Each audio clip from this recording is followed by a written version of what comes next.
안녕하십니까 학생 여러분. 오늘은 역학적 에너지 보존 그 두 번째 시간이 되겠습니다. 역학적 에너지에서요, 전환이 된다는 것을 저번 시간에 했습니다. 역학적 에너지는 위치 에너지와 운동 에너지의 합으로 이루어집니다. 그런데 이 두 개는 서로 전환이 됩니다. 떨어지는 물체는 위치 에너지가 운동 에너지로, 그리고 위로 올라가는 물체는 운동 에너지가 위치 에너지로 전환이 됩니다. 자, 그러면 이번 시간에는 저번 시간에는 롤러코스터를 가지고 했으니까 이번에는 진자 운동을 가지고 한번 해보도록 하겠습니다. 자, 진자를 한번 선생님이 그려보도록 할게요. 자, 여기 이렇게 물체가 내려올 때와 올라갈 때가 있겠죠. 요거를 기점으로 해서 한번 그려보도록 하겠습니다. 요렇게 진자가 여러분들 뭡니까? 이렇게 생긴 거 있죠. 이렇게 시계추 같은 거. 그러니까 이렇게 왔다 갔다 하죠. 진자 운동이라 하죠. 진자. 선생님이 좀 그림을 좀 거지같이 그렸는데 그래도 좀 잘 봐주시기 바랍니다. 자, 여기 이 빗면이죠. 빗면, 둥근 면에 을 이렇게 따라서 왔다 갔다 합니다. 그러면 얘가 진자가 여기에서 이렇게 내려갈 때, 자, 내려가고 있죠. 여기가 기준면입니다. 기준면. 여기가 기준면이고요. 기준면. 여기가 최고 높이입니다. 이게 최고 높이. 최고 높이가 되겠습니다. 그럼 여기는 h가 0이 되겠죠. 그 다음에 여기가 다시 또 최고 높이까지 올라가게 됩니다. 진자가 여기에서 톡 떨어져 가지고 마찰이 없으면요, 공기 마찰이 없으면, 공기 마찰과 그 다음에 여기 이 추를 매달고 있는 이 부분에 마찰이 없다면은 여기서 톡 떨어뜨리면은 똑같은 높이까지 올라가야지 됩니다. 그건 왜 그러냐면요, 처음에 가지고 있던 에너지가 100이었다 칩시다. 100줄이 됩니다. 그럼 여기 쭉 다 내려왔을 때 운동 에너지가 얼마가 되겠습니까? 이 위치 에너지가 100입니다. 위치 에너지가. 여기서 운동 에너지가 얼마가 되냐면은 운동 에너지가 100이 됩니다. 100줄. 자, 그러면 위치 에너지는 0이죠, 이때는. 다시 올라갑니다. 올라가서 얘가 100줄을 다 쓸 때까지 올라가기 때문에 처음에 원래 위치까지 올라갈 수밖에 없습니다. 자, 그러면 이건 잠깐 지우고요. 자, 그러면 여기가 내려올 때 진자가요, 여기 쭉 내려옵니다. 이렇게 쭉 내려올 때는 여기서는 점점 속력이 빨라지죠. 자, 속력이 증가를 합니다. 속력이 증가한다는 말은 무슨 말이냐면요, 운동 에너지가 증가한다는 얘기죠. 자, 그리고 여기에 위치 에너지는 어떻습니까? 위치 에너지는 처음에 최고였는데 점점 위치 에너지는, 자, 내려오는 순간에는 위치 에너지는 감소를 하죠. 높이가 감소를 하니까 위치 에너지는 감소를 하게 됩니다. 자, 제가 한번 정리를 해볼게요. 물체가 내려올 때 위치 에너지는 감소한다. 자, 위치 에너지는 감소하고요.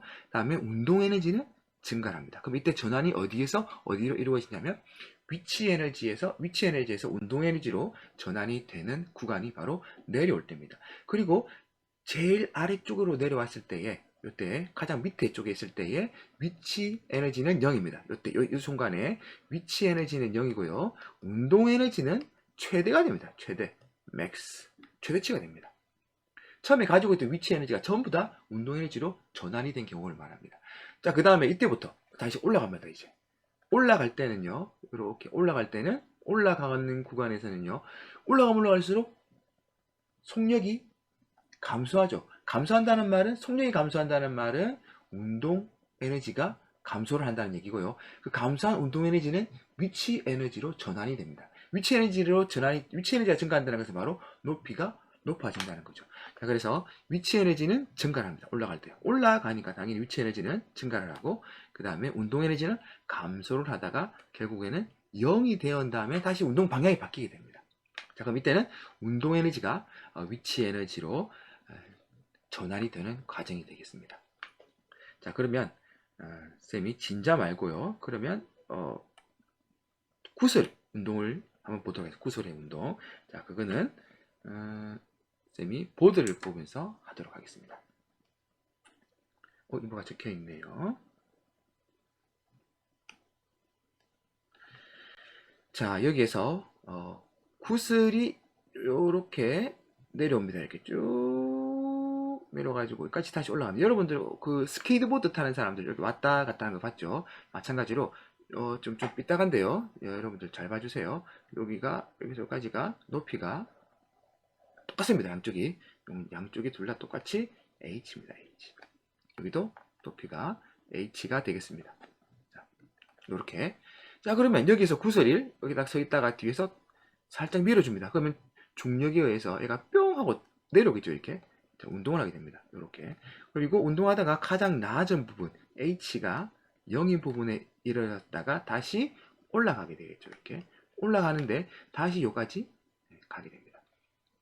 자, 이때 구간별로 한번 위치 에너지와 운동 에너지의 양을 보도록 하겠습니다. 얼마나 되는지. 자, 요 구간은 V가 0인 구간입니다. 정지한 구간이죠. 이때는 자, 여기 역학적 에너지가 EP 더하기 EK가 되는데요. 자, 여기서 EP는 최대가 됩니다. 최대.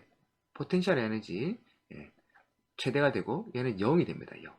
그리고 내려가는 구간에서는 위치 에너지는 감소를 하고요. 그 다음에 운동 에너지는 증가를 합니다. 운동 에너지는 증가. 속력이 빨라진다는 거죠. 자, 그 다음에 요 구간에서는요. 요 순간입니다. 요 순간 H가 0일 때 ED는 EP 더하기 EK인데요. 자, 이때 위치 에너지는 0입니다. 0.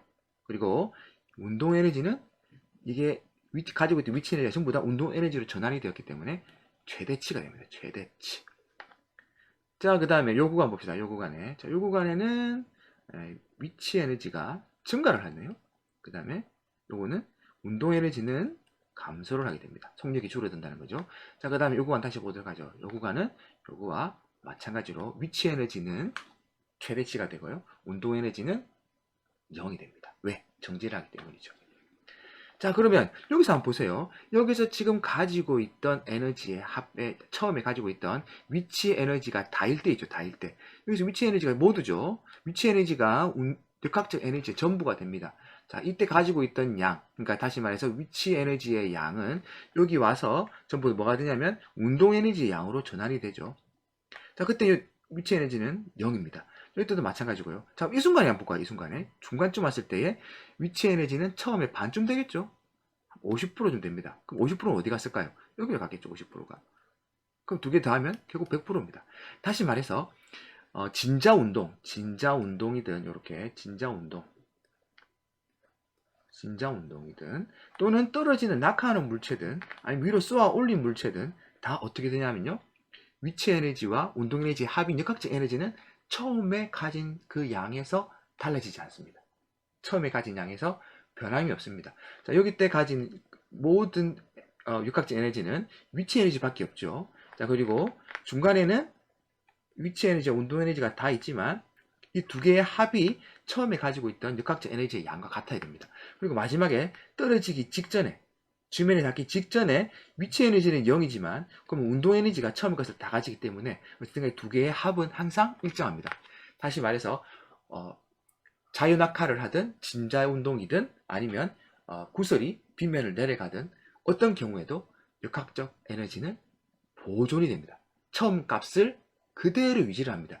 두 개의 합이 하나가 줄면 하나는 증가하고 하나가 증가하면 다시 하나는 줄게 되는, 근데 두 개의 합은 항상 처음 값과 같습니다. 이것이 역학적 에너지 보존의 법칙인데요. 이것을 가지고 문제를 하나 풀어보도록 하겠습니다. 자, 바로 역학적 에너지 보존에서요. 수영장에서 자, 이걸 한번 보도록 할게요. 자, 이제 직접적인 값을 넣지는 않고요. 여기다가 이 아이의 질량이 m입니다. 자, 질량이 m인 학생이 있습니다. 그리고 질량 말고 여기 높이를 h를 합시다. 그래서 여기까지 높이를 h입니다. h입니다. 여기까지. 자, 그러면 얘가 처음에 가지고 있는 역학적 에너지 ED를 보도록 하죠. ED 서 있죠. 정지해 있습니다. V가 0입니다. 이 D는요 EP 더하기 EK가 됩니다. EP 더하기 EK. 자, 위치 에너지 더하기 운동 에너지인데요. 이때 이거는 뭐밖에 없냐면요, 얘가 0이죠, 0. 그래서 위치 에너지가 역학적 에너지의 전부입니다. 요거를 갖다가 구하면요, mgh죠, mgh. 역학적 에너지가 mgh가 됩니다. 자, 그 다음에 뿅 내려가죠. 내려가는데 요때 9.8 곱하기 mgh죠, mgh. 얘가 g입니다, g. mgh h1 더하기 2분의 mv1 제곱. 이 두 개의 합이 어떻게 해야 되냐면 같습니다. 이 두 개의 합이 처음 값과 이거가 같아야 돼요. 그럼 요 속력이 나오겠죠. 자, 그 다음에 구할 수가 있다는 겁니다. 자, 그 다음에 두 번째, 여기 더 내려왔습니다. 물론 H는 감소를 했죠. 위치는 지금 감소를 했고, 더 빨라졌으니까 운동량이 증가했지만, 처음 값과 같은 요것도 MGH, H0죠. H0 값이 돼야 됩니다. 자, 그러면 여기서 제일 마지막에 물속에 떨어지기 직전, 다시 말해서 H가 0일 때는 역학적 에너지가 어떻게 되냐면요. 이때 역학적 에너지는요. ED는 EP 더하기 EK가 되겠죠. EK가 되는데 이때 EP는 0입니다. 0. H가 0이기 때문에 0. 그래서 뭐만 남냐면요. 2분의 1 mv 제곱만 남습니다. 근데 이 v는요. 마지막 파이널이기 때문에 F라고 칩시다. F 이렇게. 파이널 F입니다. F. 자, VF. 이때 속력이 VF라고 하면요. 이 속력을 우리가 구할 수가 있습니다. 어떻게 구할 수 있냐면요. 역학적 에너지 보존에 의해서 보세요. 처음의 값도 mgh, 마지막 값도 역학적 에너지는 mgh 값이 되어야 됩니다. 물론 초기에 h0의 높이를 대입을 해야 되겠죠. 자, 그런데 여기서 뭐가 없어집니까? 약분되죠. 질량이 약분됩니다. 질량이 약분됩니다. 그러면은 자, 얘를 넘겨줄게요. 그러면 VF의 제곱은 2GH가 되고요. 자, 여기로 넘어올게요. 자, VF 마지막 속력. 그러니까 어느 지점 몇 미터를 떨어진 이후 어느 지점에서의 낙하 거리가 얼마냐? 낙하 거리가 10m면 10m고요. 뭐 20m면 20m 일대의 속력을 말합니다. 그 속력은 공기 마찰을 무시하면 질량과는 무관합니다. 무겁든 가볍든 같은 속력으로 떨어집니다. 두 개를 같이 다른 물체를 떨어뜨리면 공기 저항을 무시하면 동시에 떨어지는 것과 마찬가지로요. 어디에 있느냐가 중요해요. 몇 미터를 떨어졌느냐가 중요하지 그 물체의 질량은 중요하지 않습니다. 보세요. 약분되었습니다. 자, 그래서 몇 미터를 떨어진 이후에 속력은 이렇게 구합니다. 자, V제곱이 2GH니까 V는 어떻게 됩니까? 루트 2GH가 됩니다. 루트 2GH. 근데 이 값을 쌤이 시험 문제에 이렇게 낸다고 치면요. 루트 값을 씌우기 때문에 정확하게 떨어진 값을 정수로 나오는 값을 내는 것을 하겠죠. 아니면 루트로 남아도 사실 상관없습니다. 답안지에 루트를 적어도 물론 계산할 수가 없죠. 계산기가 없으니까. 그런데 뭐 루트 4나 루트 뭐 9나 루트 196? 196? 여기 196은 얼마입니까? 14죠. 14. 자, 그렇게 딱 떨어지는 값을 선호하게 됩니다. 자, 아무튼 이렇게 몇 미터를 떨어졌어요. 자, 여기에서 요 지점에서요. 요 지점에서 높이는 처음 초기 높이는 상관이 없습니다. 왜? 떨어진 낙하 거리가 바로 요 낙하 거리가 h가 되는 겁니다. 낙하 거리가. 얘도 처음 h가 기준면으로부터 쭉 떨어져 가지고 여기까지 요 위치까지 왔을 때의 속력이 되죠. 그럼 여기서의 속력은 어떻게 구하냐면요. 중간점의 속력은 H1 있죠. H1은 이까지 높이 이게 아닙니다. 낙하거리 다시 말해서 H 빼기 H1이 되겠습니다. 요거를 넣어주면요. 여기에서 속력을 구할 수가 있습니다. 그러니까 낙하한 거리를 집어넣고 H에다가 넣고 계산해주면 속력이 굉장히 빠르게 나옵니다. 자, 그럼 한번 해볼게요, 쌤이. 자, 그러면 10m 떨어지는가 모르겠네요. 자, 10m 높이에서 떨어뜨렸을 때 10m 높이에서 떨어졌어요. 자, 이 수영선 다이빙 선수가요 10m 높이에서 떨어져 가지고 10m를 떨어진 이후에 속력은 얼마일까요? 그러니까 그러니까 수면에 닿기 직전이 되겠죠. 자, 그러면 여기다가 V는요 그 속력은 이렇게 구합니다. 루트 2 곱하기 9.8 곱하기 10이죠. 자, 그럼 이건 얼마입니까? 루트 196이 나오네요. 이거는 14m/s가 되겠습니다. 바로 떨어지네요. 자, 10m 높이에서 떨어져 가지고 지면에 닿기 직전에 속력은 14m/s입니다. 1초에 14m를 가는 거리를 가게 됩니다. 10층이라 하면 한 3층 정도 높이죠. 3층 정도 높이에서 여러분들이 구슬을 탁 떨어뜨리면 지면에 닿기 직전에 14m/s의 속력이 된다는 겁니다. 자, 그러면 조금 더 높이 올라가 볼게요. 조금 더 높이. 한 3층 말고요. 한 8층 해볼게요. 8층. 38, 24. 24m 높이. 자, 24m 높이. 또는 24m를 낙하했습니다. 24m를 낙하한 물체. 자, 24m를 낙하한 물체의 자, 속력은 얼마일까요? 는 루트 2 곱하기 9.8 곱하기 24m를 하면 되겠네요. 24m 하면 와우. 이건 계산기를 한번 써보도록 하겠습니다. 계산기가 지금 꺼내기가 여기 있네요. 안 넘어갑니다. 지금 요 보드를 작성 중이기 때문에 안 넘어가네요. 일단 그러면 계산기를 켜고 다시 해보도록 하겠습니다.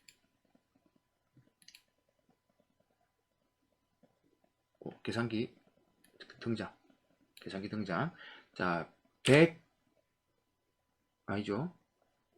몇 미터였습니까? 갑자기 까먹었네. 24m죠. 24m. 루트 24 곱하기 2GH 2 곱하기 9.8입니다. 9.8은 자 470.4입니다.